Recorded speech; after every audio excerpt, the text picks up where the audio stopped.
Thank you. Ooh. It's nice being back in a room with actual people, and it's nice having amplification. That doesn't happen very often. So, thank you very much for coming along. I'm Ben Maynard. I'm known for, I suppose, for my large-scale Scrum stuff, but I'm here today to actually focus on something related to, but slightly different. I want to talk about product team coaching, and I suppose as a subset of professional team coaching, and some of the secret ingredients I think you need to make successful product teams. So if you want the slides, then feel free to get on there and download them. Hopefully that will work. Not these types of slides, but actually the slides we're going to go through. I'm not a graphic designer, and I don't have people to do stuff for me, so my slides are very kind of image heavy and maybe content light, so judge me as we go through and give me some feedback at the end. The only reason I did that, right, is so that I can feel like I'm special, so I can see loads of phones pointing at me. I'm like, oh, I've arrived. This is me. That's the boring part. Meet Sonia. Sunita even. She's an agile coach, she's an ex-development team member, and she's loved by her component team. So what's a component team? Right. When we're looking at an organization, component teams are teams which specialize in purely a technical domain, and they can't own a feature end to end. And Sunita's done a brilliant job of these component teams, these very technical teams, over many years, and they love her. The organization loves her. But the problem is with this organization is that actually, whilst things have been good, their ideas have been slow to market and a little off the mark. They're taking too long to get stuff out. And they've embraced agile, and it's been great, and now agile is kind of getting a bit boring, and everyone's got all the certifications, and then now they're looking at product and saying, hey, product, that's the way we need to go. What do we need to change? And whilst the agile world has done a good job trying to let people know that speed isn't everything, or that it isn't about speed, it's absolutely about speed. If you're in a company and you're a startup and you're trying to reach feature parity with your competition, it's absolutely about speed. Right? Speed is a very important ingredient to that. And so this organization understands this. And one particular product group have been experimenting with a few things and tried to change a few pieces of the jigsaw that they have. So this product group, loads of individual component teams, loads of product backlogs, loads of product owners, some kind of element of product management, but it was all a bit locally optimized, everyone kind of doing their own thing for their own reason. And this product group thought, you know what, maybe this has been part of our problem. But before we talk about Sunita's journey as this organization changes and how her role of coach evolves, I wanted to talk about a couple of product team archetypes, because I think there's a lot of different people saying lots of different things about what a product team is. And in my experience working with small organizations and very, very large organizations, I've seen a few different archetypes. First of all, particularly in large banks, I see product teams as just being the coordinators. They're the people that coordinate the work together. Sure, they have a roadmap, but their roadmaps are very technical. You have to bring them all together. And these people just spend their life coordinating. They're not doing any real product work, really. They're just coordinating stuff. Probably, before the organization decided they wanted to be more product-focused and more product-led, they were probably project managers and were very, very good at it. And now they're getting to use their skills, but with a slightly different job title. And we're not going to be focused on that type of product team in this talk. There are also the feeders. Difficult to choose an image for this one. Google feeders, you get a lot of stuff back, turns out. Now, the feeders, for me, these are the types of product teams that are full of people who have really strong analysis skills, who are doing the upfront work of clarification on behalf of the software development teams. And these feeders, their role is to effectively do the analysis, is to create a detailed, ultimately specification or requirement, which is then fed to the teams to avoid those developers having to think. And who would want that? So we're not going to talk about the feeders in this. We're not going to talk about what Marty Kagan refers to as product teams, but I think before that was known as feature teams. And that's a whole different talk. Because actually how you work with a feature team or a Mighty Cake and product team, there's a whole world of interesting things you can talk about there. And we're not going to talk about those in this. What we're actually going to talk about is this product team. And this is totally not a stage photo. This is really, really a product team. And so this product team, and you have to excuse me, I got this quote, and if it came from someone in the room, please let me know, because I couldn't find where I got this quote from. Is when you think of product management, it's a complex discipline, and it stretches across many different parts of the organization.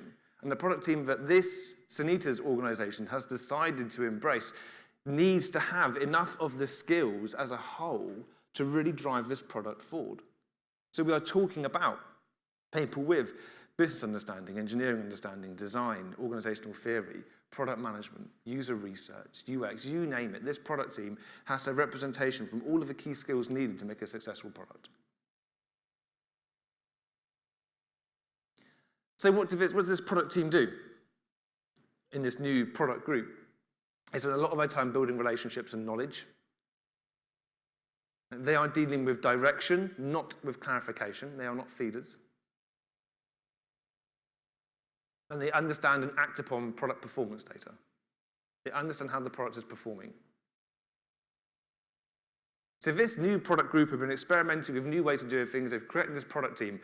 And with everyone really liking Sunita, they can't see why she can't move to coach this product team. She's proven herself.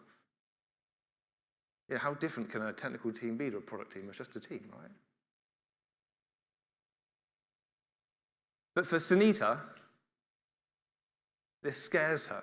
This makes her nervous because new opportunities can be big and scary.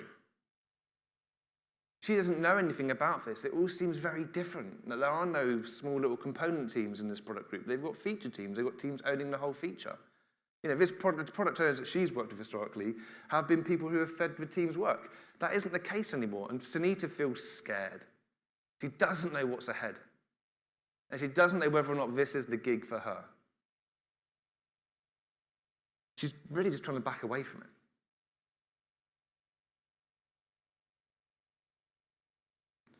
But then she has a chance meeting with a professional team coach.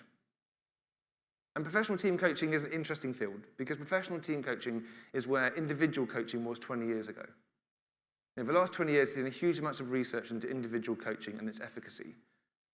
Tried and tested techniques, data which shows actually coaching is valuable for increasing people's performance. And the professional team coaching world is now going on this same journey, hooking into some of that research, but doing its own research. And from meeting this professional team coach and having some conversations with them, it kind of changes Sunita's opinion a little bit. It makes her more self-aware.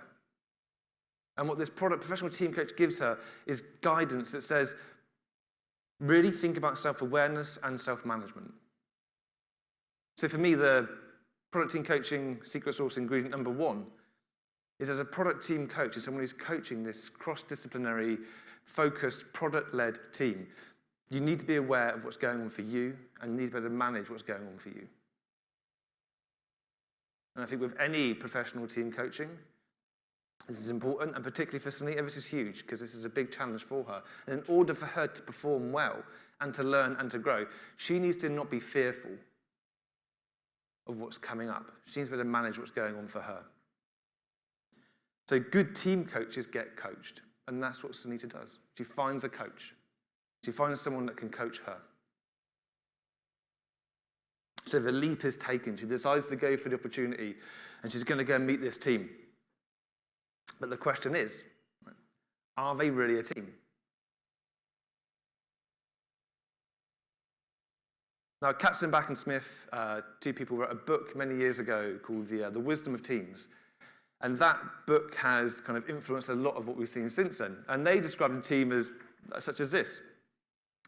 People with complementary skills have a common purpose, right, and performance goals to which they collectively hold themselves accountable.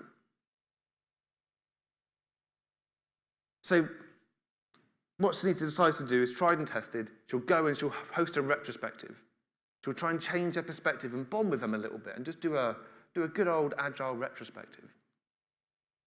But the problem is, For Sunita to walk in there and run this retrospective, they have no respect for her at the moment. Sure, they're not going to be mean to her, but they don't know her. They don't know her credentials, and she hasn't got any credentials in the product world, which makes things difficult. They don't particularly trust her. Why should they? Right? There is a great quote, which I can't quite remember, but saying, I think it's by a guy called Peter Hawkins, which says that we can never truly 100% trust anyone. It isn't part of the human condition to trust people regardless, to go all in. There's always an element. And so the best we can do is try to suspend our mistrust or be open with each other enough to talk about our mistrust. And Sunita doesn't have any trust of his team yet. And there's no teamwork happening within this team, should we believe. So the secret sauce ingredients number 2 is that if you're going to be coaching a product team, you need to build a partnership. A mutual trust and respect is required. You need to trust and respect them, and they need to trust and respect you. But, well, hold our horses here. What if you've got no experience? What if you've never done their job?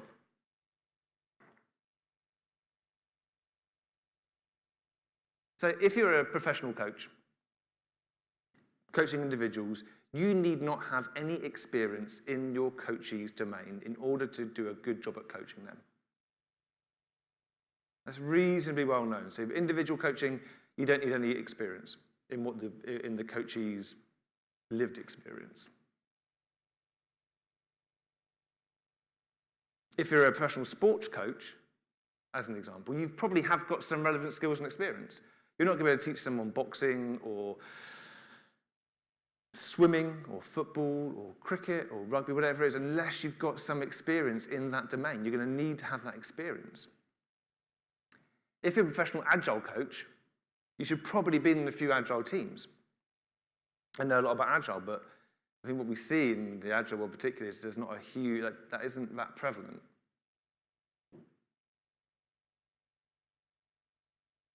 And if you're a professional team coach, you've probably been in a few teams and know a lot about what teams need to perform in order to be able to serve that team well. So the elephant in the room is, as a professional product team coach, you should have some real proper product experience and some proper team experience. I feel that in order to work well, in order for Sunita to work well with this team, she needs to find some way to gain some product experience. So the secret sauce ingredient number 3, excuse the lack of space in there, is that you've got to have some relevant team experience. As a product team coach, you need to have experience of working in a team.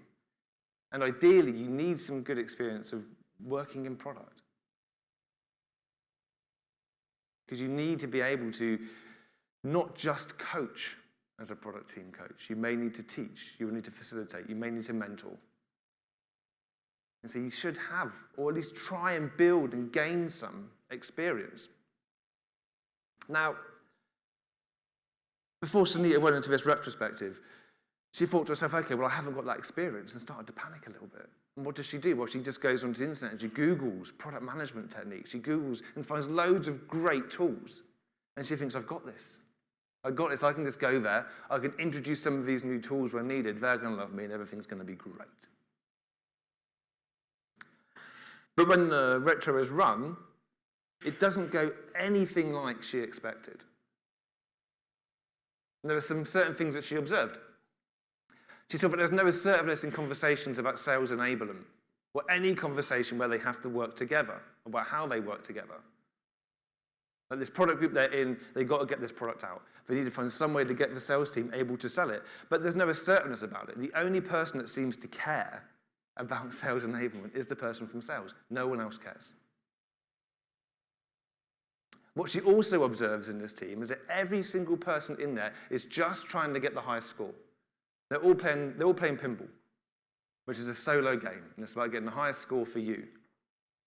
They've all got individual targets to meet. So they're all trying to get the highest score for them. Only one person seemed to care about user or human research. Everyone else didn't really see the point in it because it didn't help them achieve their goal, what they're being measured for. So it turns out actually what we thought was a product team isn't a product team at all. They're what we would call a pseudo team. And this comes from Katzenbach and Smith. And the pseudo team is a team which is paying lip service to being a team. Okay? And there's an element of confessional that happens in the retrospective. Because she sees it as team aren't a team. And then that changes her perspective. She can see these people as just individuals. And seeing them as individuals, she kind of thinks, okay, well, I can build relationships with some of these people. I'm going to have to confess. Right? Because what this team need right now isn't product management skills and techniques and new ways to do stuff. That's the last thing they need. Actually, what they need is a way to be a better team. So she throws out her plan for retrospective, and she does this. Okay, raise your hands if you've heard of this technique before. No. Okay. Good. Well, you can take this one to keep. So, my screen's died. There. So, I did this technique with a team of product owners at Deutsche Bank who were having problems getting along. They each had great skills, but they couldn't find a way to blend them together into a way that was conducive to getting the product out. So they asked me to come in and help them. And I went in and facilitated what we would call STAR, generative relationships. And this is available on the Liberating Structures website. I'd urge you to check it out because it's a fantastic website. So we started by asking the question, how diverse are they as a group?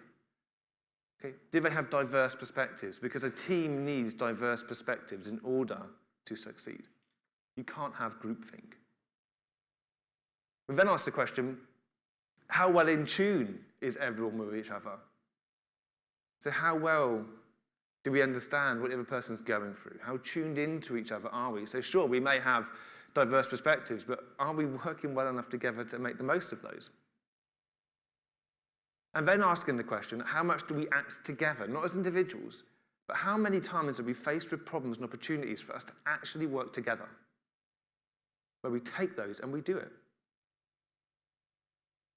And secondly, then looking to see how important is it that the team work together? How clear is that purpose? So Sunita runs this retrospective. Everyone fills this out on a sheet of paper. And this leads to the secret sauce ingredient number 4, which is, if you're going to work with a product team, then partner with them to co-create their journey. Don't think you know what they need. Spend some time to understand what they need. And actually, this generative relationships gave Sunita an opportunity to actually begin to look and say, okay, I think I can see some gaps here. I think I can see a need. And the biggest need here was purpose. This product team did not have a singular purpose, didn't have a reason to exist. They each had their own individual outcomes and targets, but we didn't have anything which transcended that. We didn't have anything which was by a performance metric to say we are achieving our purpose. So why should they work together? So if you're working with a product team, you're working with any team, and it isn't working out, the first thing to begin to think about is purpose. Have they got a reason to exist as a whole, as an entity, not just as individuals? And when we begin to look at purpose, it creates all kinds of brilliant things. So it means that you can connect emotionally to a task. You can think beyond yourself. You can begin to take calculated risks. If you really believe in the purpose for something, you're more willing to give up something that you want for the benefit of the whole. And in a product team, their purpose isn't potentially, if you're in a big organization, isn't going to be the organizational objectives, not at all. The purpose for a product team is something which helps to contribute towards that overall organizational purpose. So each product team you have in your organization, their purposes should all in some way measurably help to work towards that overall organizational purpose. And there's some great work done by McGregor and Doshi 2015 around purpose. And saying actually why we work, why we choose to turn up, determines how we work. And a huge amount of that is setting a strong purpose. So secret sauce ingredient number 5, product teams get further faster with a shared purpose. If we can align people on a shared purpose, then they will work harder, they will give up their own personal motivations in order to achieve the common good, they'll take better, more strategic decisions, they'll work better towards the whole rather than just trying to sort out their own little world. So what Sunita ran the next time they got together was this technique. So this is a great technique if you want people to connect to their purpose. Sometimes in order for a team, a product team or any other team, to really connect to why they exist as a whole, we have to understand why we're here. And a nice technique is called memorable object, which is where you ask people to choose a memorable object to bring into the team coaching session. And you ask people to explore with each other why they've brought that thing. So it could be a teddy, it could be a lanyard from the first conference you ever spoke at, who knows? But by getting people to connect to their purpose, by having something tangible they can hold and for people to look at, it means that we can begin to explore each other's reasons for being and find out similarities and begin to coalesce and build trust and respect. And as the product team coach, Sunita goes first. She brings her own memorable object because she knows she still needs to build trust and respect. So she shows that by showing vulnerability and bringing something meaningful to her and sharing that with the team. But let's fast forward. We haven't got a lot of time, so I'm going to give you an abridged version of what happens next. Sunita helps the team understand their purpose, and that's great, but then she kind of feels that she needs to atone because she feels that she's been faking it a little bit until now in her career. I'll keep talking, I won't change the slide. She wants to understand, sure, there's some stuff she's doing around doing product team coaching. You know, she was looking at some of her tools and she's made a start on it, but she just kind of feels like she's going to be executing various workshops and exercises. Like she's not going to be able to dance in the moment. She's not going to be able to react and shift if something happens in the room. So what she begins to realize is that there's a massive difference between doing product team coaching, so having a massive tool bag, having some workshops you can run, having a playbook which you enact, which you just walk into any organization and just try and go through the same things, versus being a product team coach, which is really understanding product, really understanding people, being able to deal with things that happen in the room and change direction, being able to recontract with that team in the fly, like as it's happening, to find out what they need to get the best outcome for them, and being able to throw away all the tools you've got and invent something new.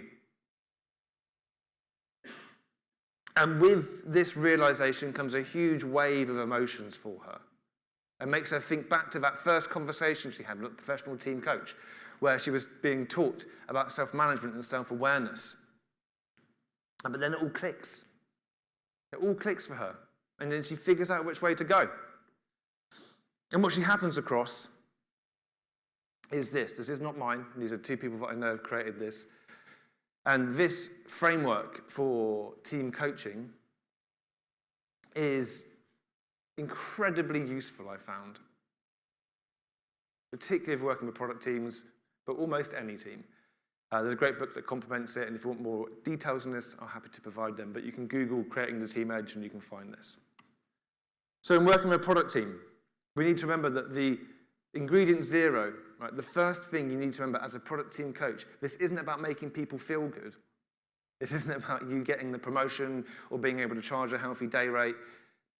Product team coaching is fundamentally about increasing product team performance.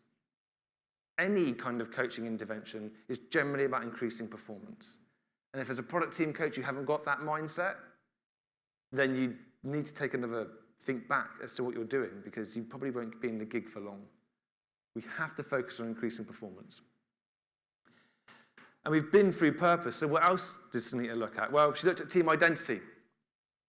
This is about how the team identifies socially as a whole, and how identity can help People favour activities that benefit the group's interests rather than just their own. So we are talking not here about how we identify ourselves, but we're creating a unique identity for that team. Now the problem is often with product teams, or with some of the factions within product teams, is that you create really strong identities which alienate themselves from the rest of the organisation.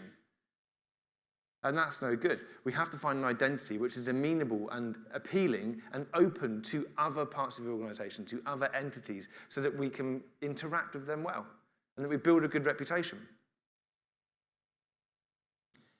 We want to focus on the team's values and beliefs. So how will a team behave when they are together and when they are apart? Like, strong teams will have a good degree of conflict between the marketing approach or the fact something's going to be late or some research that hasn't gone the way someone wanted. Right? They'll have a good amount of conflict within the team, but they'll never argue in front of people because they want to come across as being a unified whole, and they make that agreement. So Caesar works hard with the product team to come up with written collective values.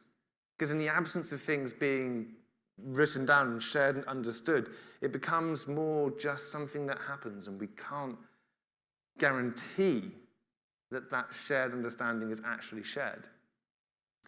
So, what do you remember seeing from that picture? What was in the salad? Eggs? Yeah, well, you remembered everything. Well done. Eggs. See, so I saw that. The first thing for me was eggs. I don't know why I remembered the eggs.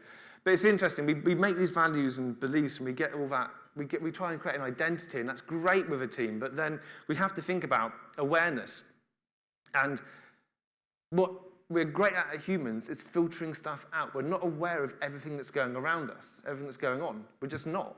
And we filter out the things that mean the most to us, something we have a connection with. And we do it because it would be absolutely exhausting if we were always taking everything in. We'd be paralyzed. So our brains help us, but then they also hinder us. So when working with a product team, we have to, first of all, as a product team coach, be aware of our own thoughts, what's going on for us, and be open and honest about that. We have to increase the team's awareness of group dynamics. If you're working with a product team, which is maybe something more akin to like a leadership team, they're not going to be working together all the time. They're going to be getting together once, twice a week, maybe once a fortnight to work on some big ticket issues. And in all the other time, they're going to be in their own organizational groups, working on their own things. And when they come together, they have to kind of bring some information and generate some new ideas. So helping the team become aware of that invisible third entity, the group dynamics that happen within a team, is incredibly important to do. And then you have to work on increasing the team's systemic awareness. You don't need a product team that is an island. You need a product team which is connected to the broader system. And that system is the organization, maybe it's your parent organization, maybe it's a broader ecosystem. It's understanding what's happening in the geopolitical space. Maybe it's working with lobbyists, maybe it's working with the regulators or the litigators, whoever it may be. But we have to work to increase that team's systemic awareness so they can make better, more calculated experiments. And my preferred way of creating this bigger systemic understanding and this bigger awareness is a 360. So ask the product team these questions. How aware are they of themselves and their ability to help others and help each other? Are they interacting proactively with internal and external stakeholders? Ask the product team these questions, but then also ask the stakeholders these questions. Ask everyone in the organization these questions. Get feedback. And there's a great tool out there, which is part of the Team Performance Edge, which gives you a huge amount of questions which you can then send out. And if anyone's interested in a kind of structured 360, kind of built around teams and getting feedback on teams, then come and find me afterwards. But doing a 360, asking the product team these questions is a great way to increase their awareness. A good product team needs to transform over time. And as a good product team coach, you need to find ways to help them embrace having a growth mindset, to understand which things are relevant for them to learn. to help them embrace their creativity and innovation, and also to promote diversity and inclusion. What we need in a good product team is a diverse range of backgrounds, experiences. Yeah, we need people who think differently if we're going to survive, because we need to find new opportunities. So as a product team coach, part of your job is to help that transformation, is to help find ways to make them aware of where they need to go. And one interesting way of doing this is the Disney strategy, which I'm sure some of you have heard of, which is a collaborative and quite an interesting way of brainstorming ideas to help understand how you need to transform. And again, if you Google this, you'll find it. And this is about seeing things from 3 different perspectives: the dreamer, the critic, and the realist. As a product team coach, facilitating sessions using techniques such as this are incredibly valuable.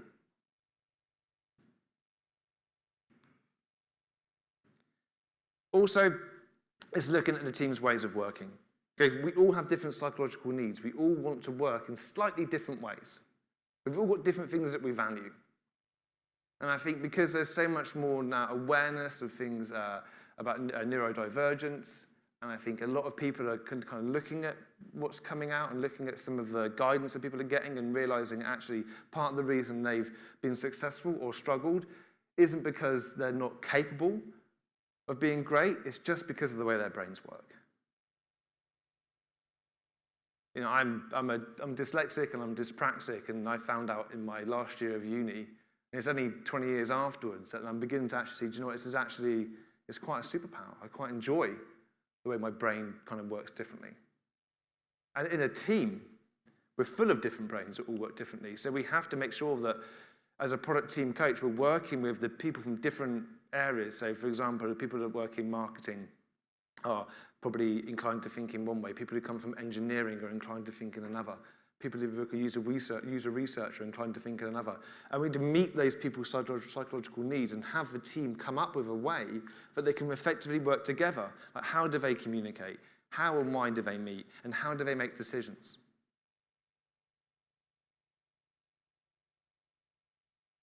And a nice tool for this, if you're interested in kind of looking at transformation and getting people to focus their energies on improving, it's called the hamster wheel. So if you were to get a big picture of a hamster wheel and you're asking the team to come up with percentages for the percentage of time they spend stuck in the hamster wheel just doing the day-to-day when they don't feel like they can get off, the stuff they'd rather perhaps not be doing, versus a percentage of time outside of the wheel, and take that as a coaching opportunity to see how they can readdress that balance so that they can transform beyond where they are. Because if we want to transform, we need to create capacity for that learning and that growth. And relatedness. We need relatedness within a team, any team. And what we are looking for is to increase that, not just this idea of psychological safety, which is well documented, which is us feeling like we can take risks, and you need people to take risks. You need people to shout if they think an idea isn't very good. You need people to shout out ideas which they don't think are very good. We need to embrace those differences. And by creating team psychological safety, by increasing team emotional intelligence and looking at individual well-being and coming up with techniques and working with the team to promote all of these, we can really begin to kind of bring all these ingredients together because we've got a strong purpose, we've got an identity. We are aware of the system and ourselves.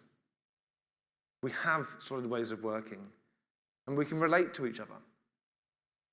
And a nice way to work on this idea of relatedness is a technique called the goldfish bowl, which is there to enable and promote honest conversations on topics, where topics are brought and everyone gets the opportunity to talk about it. And there's a huge number of variants with this.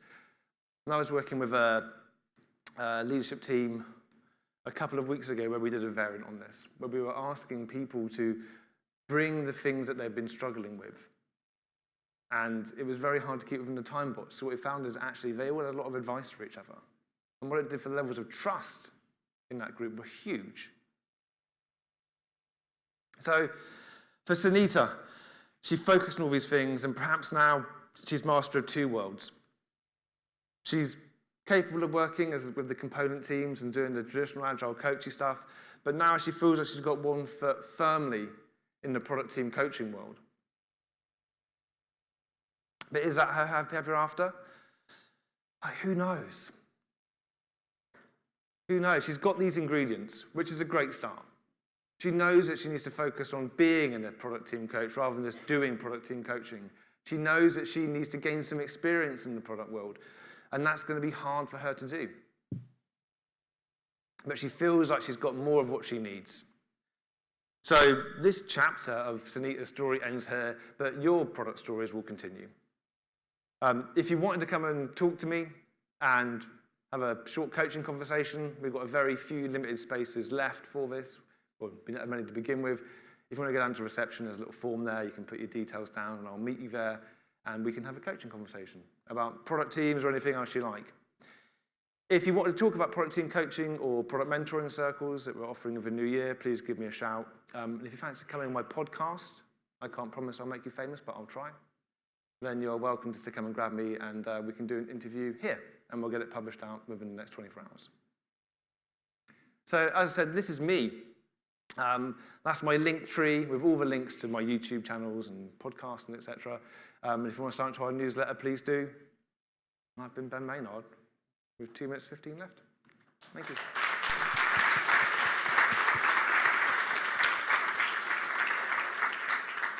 Thank you so much, Ben. That was really, really good. And I really enjoyed the slides, the way you did it.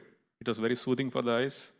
And in fact, even I have been really working on doing something like this. I learned a technique called as Pecha Kucha, which is like just pictures and very, very less words or almost no words. Yeah. So this was almost like that, and it was great. I try. I find it easier with pictures. Fantastic. I've got no graphic design skills, so I can't draw anything. But I can find pictures. I've used this for one of the situations where, when I want to communicate what I learned from a book, I generally use this kind of a technique. So this has come out very well for a talk. This is the first time I'm seeing somebody in action with this. So thank you so much. Hopefully it wasn't too Okay, now I think we have time for questions. You have something there? We have an online question that I'd love to ask, Ben. Yeah. As a PM trying to help build a strong product team to create shared goals, our leadership doesn't seem to have those shared goals, or any. Do you have tips on how to deal with this? Yeah, I do.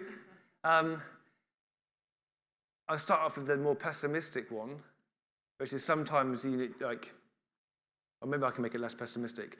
When we think about coaching as an individual or product team, I should look into the camera if there's an online one. Hi. That we have to meet people where they are. And we have to understand what can we do which works given that place where we're meeting them. So if your leadership team doesn't have shared goals and objectives, and then you're trying to come up with some to drive your product, then that can be really hard because you can end up with a mismatch. So perhaps there is a way that you can do it without making a big song and dance about it, but come up with something and prove that it works, create some evidence. Because one of the best ways to get people on board with something is to give them compelling reasons to do so.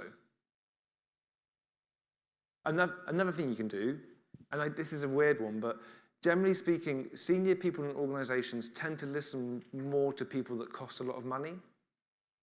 So get an expensive person in to tell them this is what they need to do, and then they tend to pay attention. Thank you, Ben.